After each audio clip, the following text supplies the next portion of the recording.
In Hamster Magic, we learned that the Willow family has just moved into this creepy, rickety old house, and the 4 children find an exciting discovery.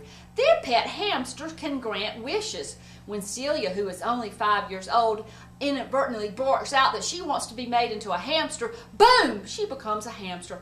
What are the other 3 children going to do? How are they going to get her turned back into a little girl before sunrise and before their parents find out? Well, if you like pets and furry little critters sprinkled full of magical joy, you are certainly going to enjoy Hamster Magic.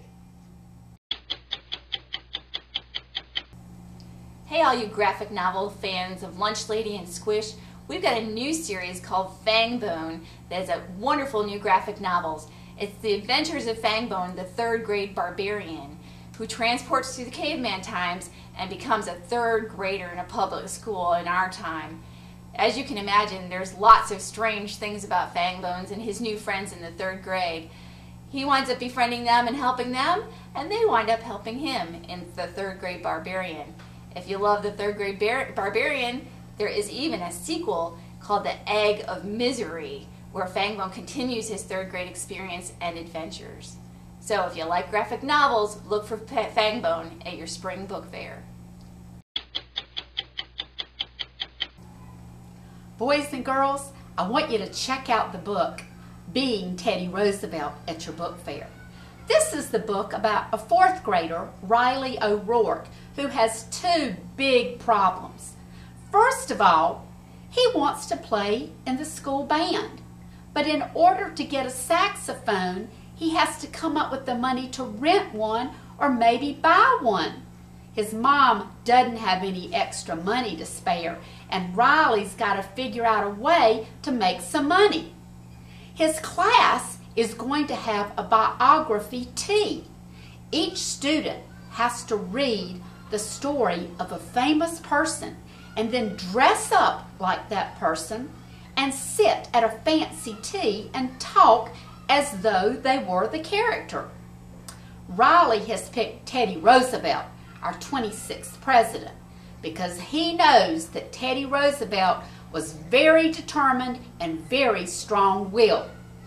When he was born and very young, he had asthma, but he worked out and got to be very strong. Can Riley be like Teddy Roosevelt and come up with a way to overcome his problems?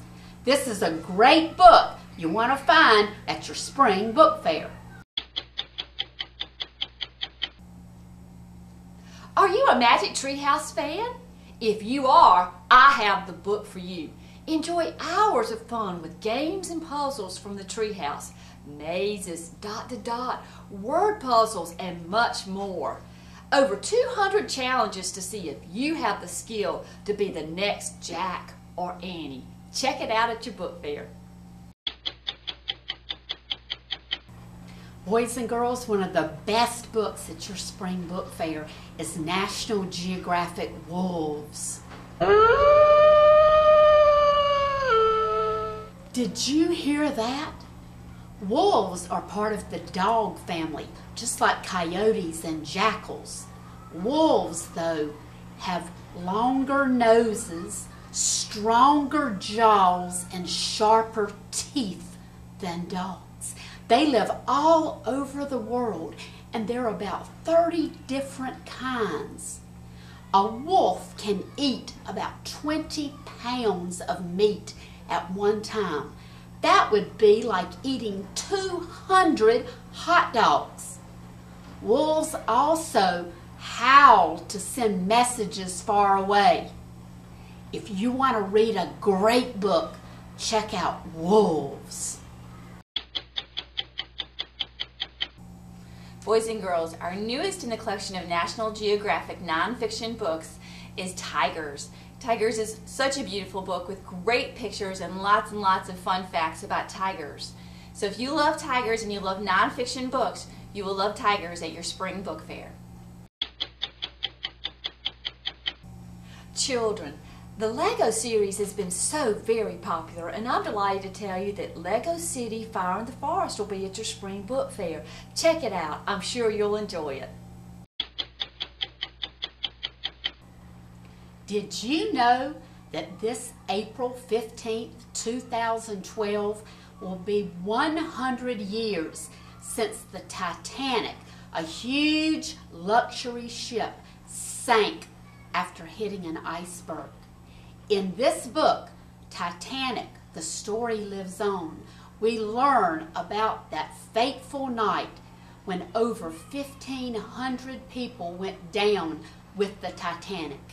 It was the biggest ship that had ever been built to that point, and it had things like a swimming pool on board that people had never dreamed would be possible.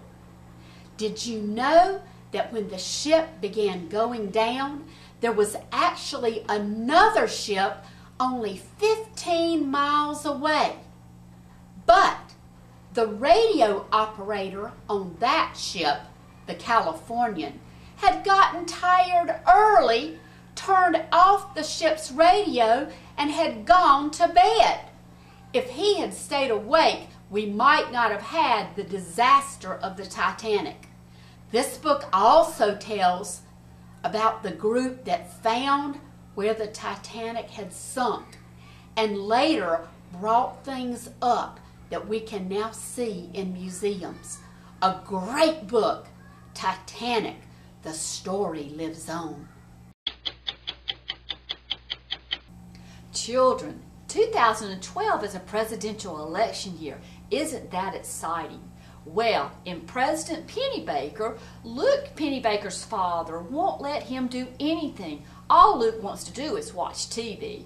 His father says, well, you need to go and brush your teeth and eat your lunch and clean your room and help your mom and feed your fish. And then Luke does all that, and his dad still won't let him watch TV. Luke says, I'm going to run for president, and then I can make the rules. Well, what is Luke going to do when he becomes president and finds out it's a lot of hard work? Can he still be president and be fair to everybody? Well, if you want a great humorous story and it's an exciting year to read about a kid for president, then you are bound to enjoy President Pennybaker.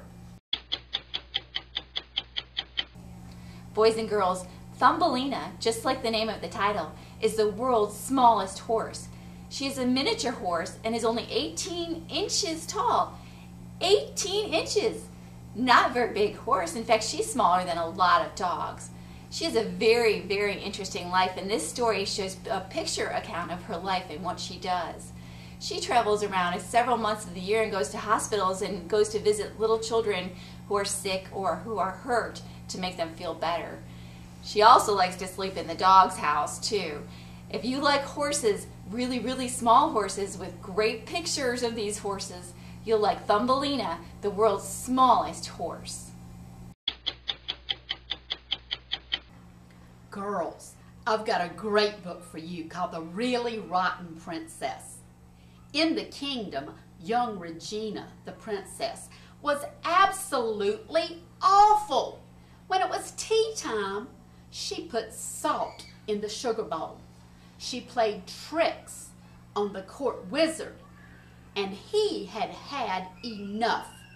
He talks to the king and queen and says, I think Regina needs to go to princess school to learn how to behave. The king and queen finally agree. Regina is not happy about going to princess school where she doesn't have her own bedroom and has to share attention with all the other princesses. She decides to play tricks on them too. Well, do you think that the princess school will change her and get her to be a really nice, well-behaved princess?